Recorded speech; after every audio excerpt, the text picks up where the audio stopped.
Assalamualaikum dan salam sejahtera anak-anak murid cikgu tingkatan 3. Macam mana cikgu harap masing-masing sihat bersama keluarga ya. Okey, jom kali ni kita pasak sejarah untuk bab 5 iaitu pentadbiran barat di Sarawak dan juga Sabah. Okey, sebelum ni cikgu dah pun menerang mengenai 5.1 dan 5.3. Kita lihat bagaimana perluasan kuasa dinasti Brooke di Sarawak. So sekarang kita untuk 5.3 ni kita lihat pula perluasan kuasa syarikat Borneo Utara British di Sabah. So untuk sesi kali ni kita akan fokus tentang perluasan kuasa British di Sabah. So, kalau kita kata perluasan kuasa British ni, dia akan melibatkan syarikat Borneo Utara British. Okey, so kita pergi dulu kepada pengenalan. Bila kita lihat kepada perluasan kuasa syarikat Borneo Utara British di Sabah ni, iaitu, lihat dulu sebelum kedatangan Barat ni, kita lihat Sabah ni, dia dikuasai oleh Kesultanan Brunei, Kesultanan Sulu dan ketua-ketua bebas. So masih ingat tak cikgu cakap kalau di Sabah ni, di bahagian pantai barat Sabah dikuasai oleh Kesultanan Brunei, pantai timur Sabah dikuasai oleh Kesultanan Sulu dan ketua-ketua bebas kan. Okey, ini sebelum kedatangan kuasa barat kemudian kita lihat kenapa Sabah ni menjadi kita kata pilihan yang menarik minat pemuda-pemuda asing ni untuk mendapatkan Sabah. Okey, yang pertama kita lihat dari segi kedudukan dia yang strategik dan potensi ekonomi dia yang besar. Jadi kita lihat di sini kenapa pemuda Eropah ni nakkan Sabah ni disebabkan kedudukan dia yang strategik dan yang kedua kerana apa? Potensi ekonomi dia yang besar. Jadi kita lihat di sini hasil daripada sini Sabah telah berjaya dikuasai oleh pemuda asing dan juga SBUB. SBUB ni apa? Merangkap kepada sinilah syarikat Borneo Utara British. Dan pelbagai strategi yang digunakan oleh kita kata pemuda-pemuda asing ni dan SBUB ni untuk mendapatkan Sabah, antaranya lah strategi yang dipakai ialah melalui strategi pajakan. Yang keduanya melalui pembelian dan yang ketiganya melalui perjanjian. Ini sedikit pengenalan lah. So nanti kita akan pergi dengan lebih lanjut pada bahagian di belakang nanti. Okey. Pertama kita lihat kemakmuran Sabah itu sendiri menarik pemodal asing. Bagaimana kemakmuran Sabah ni menarik pemodal asing ni? Okey, tadi pun cikgu dah cakap kan antara sebab kenapa Sabah ni pemodal luar ni, pemodal asing ni nak sangat Sabah kan. Satu disebabkan apa tadi? Kedudukan yang strategik dan yang kedua dia kekayaan ekonomi. Okey. Cuba kita lihat sedikit peta ni kedudukan strategik Sabah di laluan maritim antarabangsa. Sebab kita lihat kedudukan Sabah ni merupakan kita kata laluan antara China dengan Singapura. Sebab tu dia kalau daripada China atau di Singapura, dia akan singgah dulu di Sabah, kemudian baru pergi China. Sama jugalah sebaliknya. Jadi kita lihat di sini, Sabah ni dia menjadi laluan utama. Sebab tu kita kata kedudukan dia strategik selain daripada dia juga melaluan daripada Pulau Palawan. Tak apa, itu nanti kita akan pergi lebih detail lah dalam faktor kedudukan strategik nanti kan, cikgu akan terangkan yang lebih detail. Okey. Yang pertama kita tengok dari segi kedudukan strategik kita rujuk pada peta ke bawah ni juga Okey. Kedudukan yang strategik dia, okey, macam cikgu cakap tadi, Sabah ni berada di tengah-tengah laluan perdagangan antara China, ni kawasan ni pergi ke China, dan Singapura. China dan Singapura sini. Dan Sabah ni juga berhampiran dengan Pulau Palawan. Mana Pulau Palawan? Pulau Palawan kat sini. Kat atas Sabah ni. Kan? Okey, Pulau Palawan di mana merupakan laluan kapal layar ke China dan Jepun.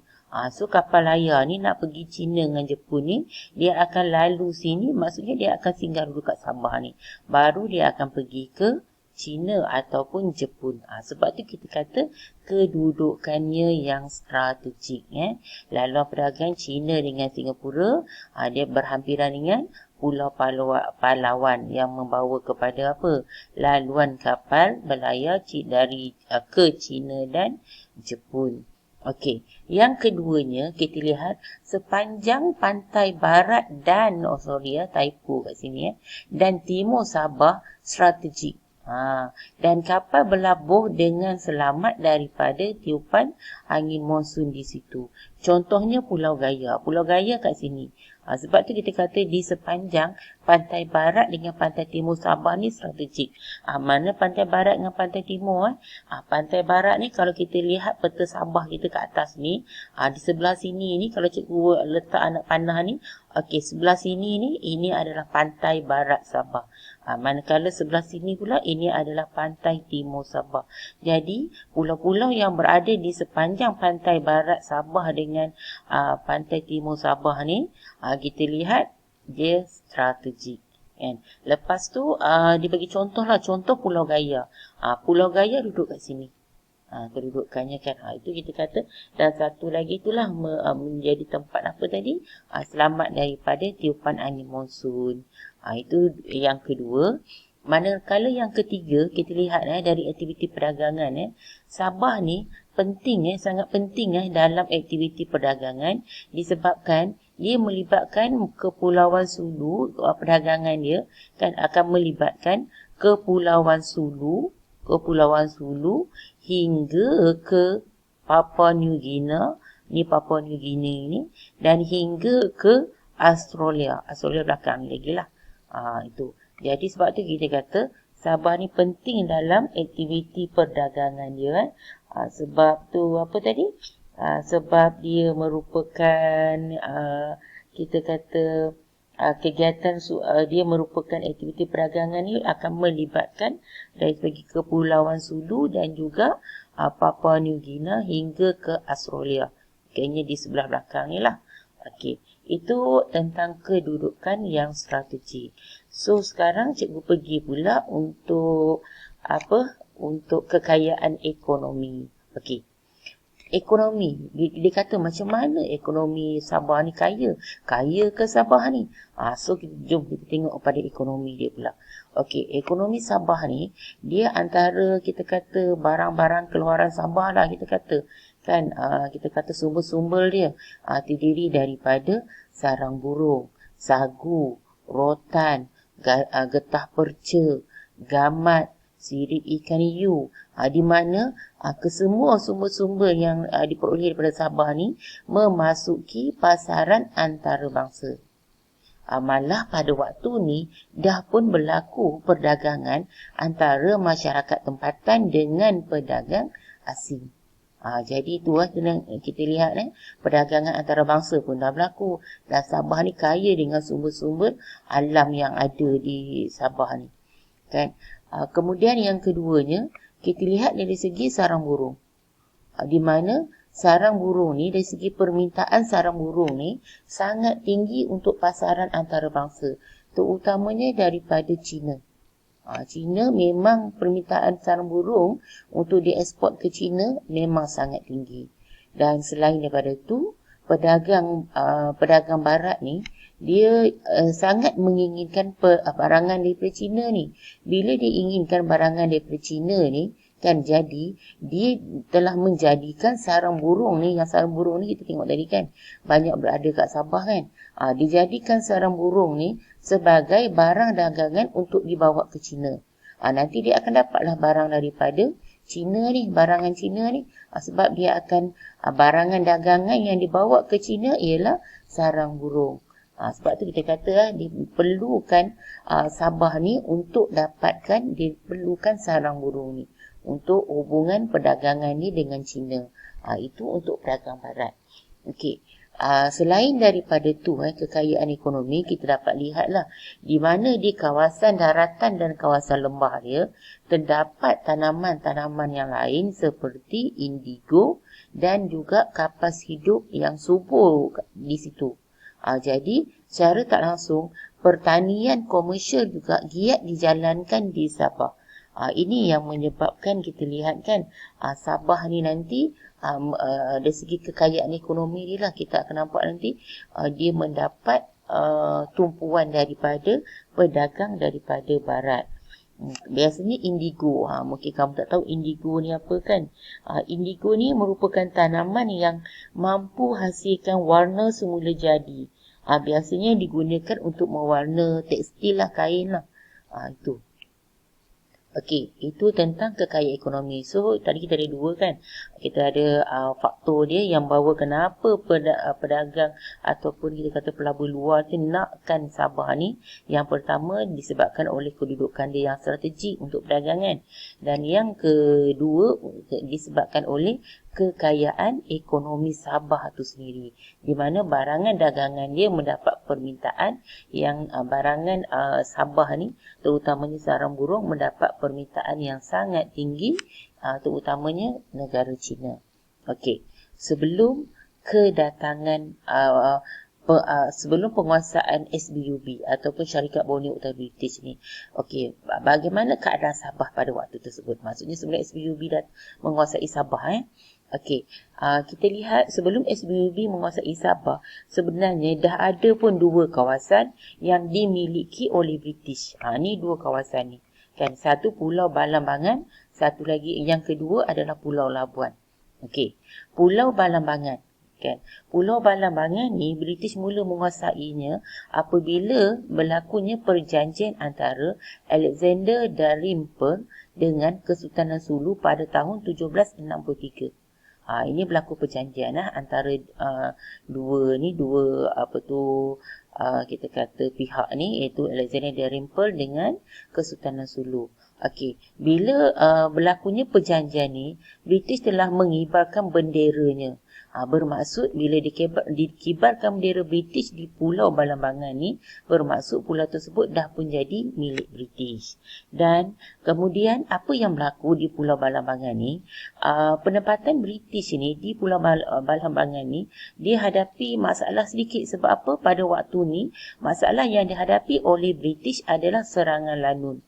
Oleh sebab tu pada waktu ni British telah meninggalkan pulau ni pada November 1805. Sebab tak tahan dengan serangan lanun ni. Okey. Pulau yang kedua yang dimiliki British sebelum penguasaan SBUB adalah Pulau Labuan. Okey, Pulau Labuan ni British mula menguasai, kita lihat daripada James Brooke di mana James Brooke ni telah mengadakan perjanjian dengan Sultan Brunei berhubung dengan Pulau Labuan ni. Dan Sultan Brunei telah menyerahkan Labuan kepada British melalui perjanjian 18 Disember 1846. So sekarang ni Pulau Labuan ni dah jadi milik British sekarang.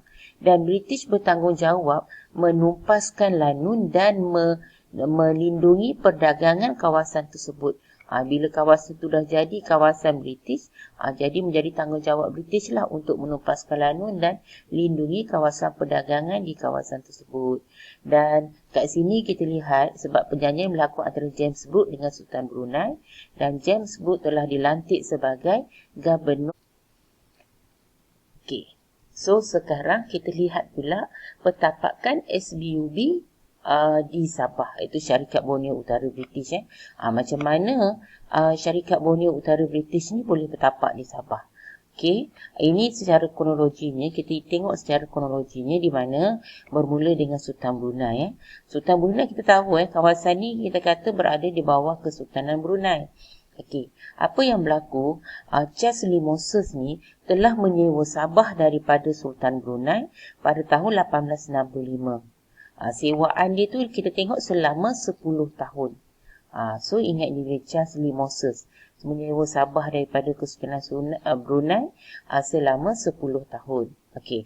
Kemudian pula Moses ni pula dia jual hak dia kepada J.W. Torrey dan T.B. Harris. Dan mereka ni telah menjadikan Kimanis sebagai pusat perdagangan. So mula Charles V Moses ni.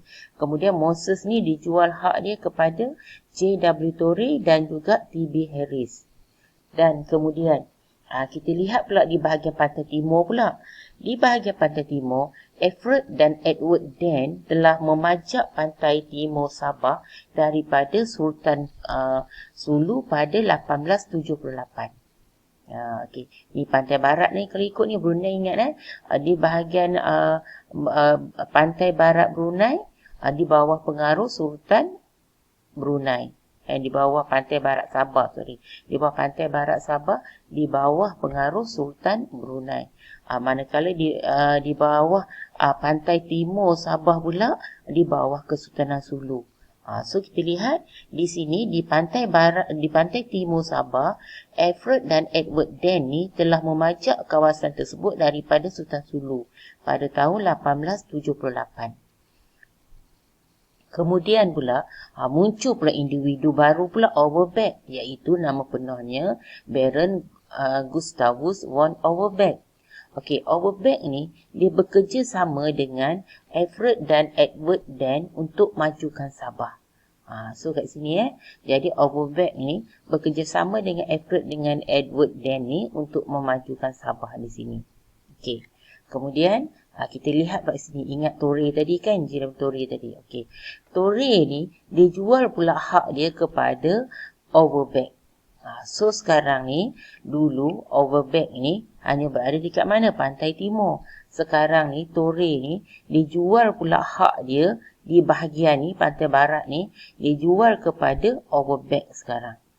Dan kemudiannya kita lihat Alfred Dan dan adiknya Edward menubuhkan British North Borneo Provisional Association Limited dan mendapat piagam iaitu charter pada 1 November 1881 dari British. Maksudnya di sini dia asalnya dia syarikat je, biasa je, tapi kemudiannya dia memperolehi piagam diraja dengan kerajaan British. Bila dia peroleh piagam diraja ni, ini yang membolehkan dia nanti untuk mentadbir Sabah.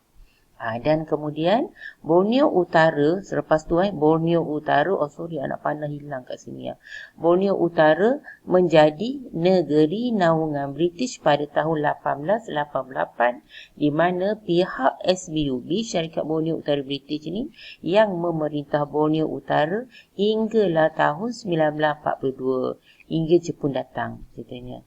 Kan? Sama macam tanah Melayu juga. Jadi itu dia punya rentetan kronologi yang berlaku, cerita yang berlaku. So daripada Sultan Brunei, disewakan Sabah kepada Moses. Moses jual kepada J.W. Torrey dan T.B. Harris. Kan? Lepas tu pula Alfred dengan Edward Dan pula ni, dia telah memajak tanah pantai timur Sabah dari Sultan Sulu. Kemudian Overbeck join mereka, bekerjasama dengan Alfred dengan Edward Dan ni untuk majukan Sabah. Nanti kita nampak pula apa, Torre ni dijual hak dia kepada Overbeck. Dan Alfred Dan dengan adiknya ni pula kita lihat apa, dia telah menubuhkan syarikat kat sinilah, British North Borneo Provisional Association Limited. Kemudian dia dapat piagam. Bila mereka dapat piagam, itulah yang membolehkan mereka nanti memerintah Sabah. Okey. So kita pergi lebih lanjut lah kalau nak tahu tentang piagam apa benda tu kan. Kita pergi dengan lebih lanjut lagi. Okey. Kemudian kita lihat pula perluasan kuasa British di Borneo Utara British ni. Macam mana syarikat Borneo Utara British ni meluaskan kuasa dia. Okey.